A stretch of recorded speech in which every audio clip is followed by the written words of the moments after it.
Spirituellement, vraiment, j'accueille cet appel. C'est le deuxième grand appel que je reçois dans ma vie, à la fois dans l'action de grâce et puis un peu dans la stupeur. Seigneur, comment moi tu me choisis? Alors j'entends le Seigneur me dire aujourd'hui, au moment où je prends un nouveau départ, ce n'est pas toi qui me choisis, c'est moi. Alors du coup, je fais le pari de la confiance. Voilà, j'avance résolument sur cette route nouvelle qui se présente devant moi. Ça fait 35 ans bientôt que je suis prêtre. J'ai été ordonné par Monseigneur Bernard Panafieux, qui était mon évêque à Aix-en-Provence, mon archevêque, pour qui j'avais un immense respect, une profonde affection. J'ai eu un grand bonheur à être curé de paroisse et je pense que c'est ça qui singularise en quelque sorte nos vocations de prêtre diocésain. En effet, pour vivre avec un peuple, j'ai beaucoup reçu, j'ai beaucoup aimé ce ministère. Voilà, et puis 20 ans après, il y a cet appel plus grand encore à servir l'Église en Mayenne comme évêque. Voilà, donc c'est un peu le parcours que j'ai vécu.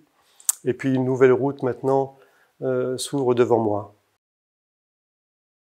Ma vocation sacerdotale, elle s'est éveillée d'abord dans le cadre familial.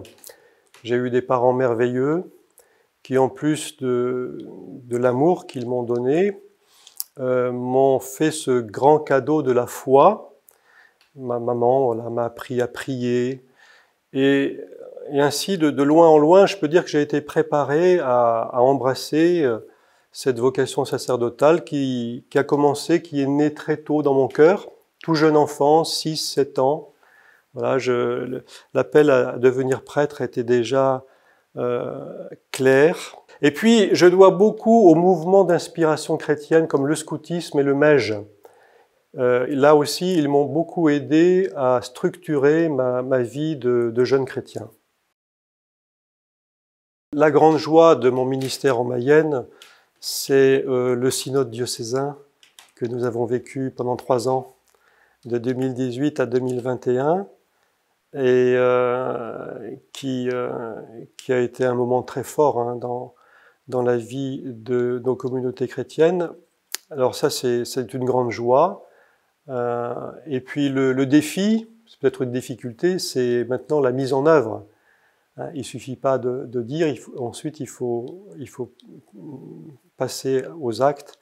Et là, je pense que c'est un challenge qu'il nous faudra plusieurs années à relever. Alors, au moment où un évêque s'en va, évidemment, c'est peut-être le souci qui l'habite. Voilà, le souci que ce peuple de la Mayenne puisse vivre de ce grand événement qu'il a vécu et que ça le propulse en avant sur les chemins de la mission. Alors, ma devise épiscopale, elle est tirée de saint Paul aux Éphésiens 5,18. « Cherchez dans l'esprit votre plénitude ». Alors littéralement, il faudrait dire in plemini spiritus sancto, laissez-vous remplir du Saint-Esprit. Voilà, je pense que c'est magnifique parce que c'est le sens même de notre vie chrétienne, de se laisser remplir du Saint-Esprit. Alors j'invoque l'Esprit Saint et je lui demande de me combler de ses dons. Plus que jamais, l'évêque est l'homme de la communion. Il est appelé à exercer cette mission de rassembler dans la même communion de l'amour des baptisés qui sont très divers par leur histoire, par leur chemin de foi, par leur sensibilité liturgique ou ecclésiale. Et donc c'est déterminant voilà, de faire l'unité du troupeau qui nous est confié. Je pense que c'est là le rôle essentiel d'un évêque. J'ai tout reçu des Mayennais. Ce sont eux qui m'ont accueilli comme quand je suis arrivé il y a 15 ans. Je peux dire, ils m'ont appris en quelque sorte mon métier d'évêque. J'ai noué avec eux des relations magnifiques. Et donc, je leur dois beaucoup. Et le mot qui me vient naturellement à l'esprit, c'est le mot merci, bien sûr. Voilà, aux catholiques et aux chrétiens du diocèse de Perpignan-Aisne, Je dis tout simplement merci de m'accueillir tel que je suis. C'est vrai que je ne connais pas ce beau diocèse, j'ai tout à découvrir, c'est un avantage en quelque sorte. J'ai pas d'a priori, j'ai un regard neuf, puis surtout j'ai un cœur immense pour pouvoir les aimer. Je peux leur dire que avant même de savoir où j'allais être envoyé, je les aimais déjà.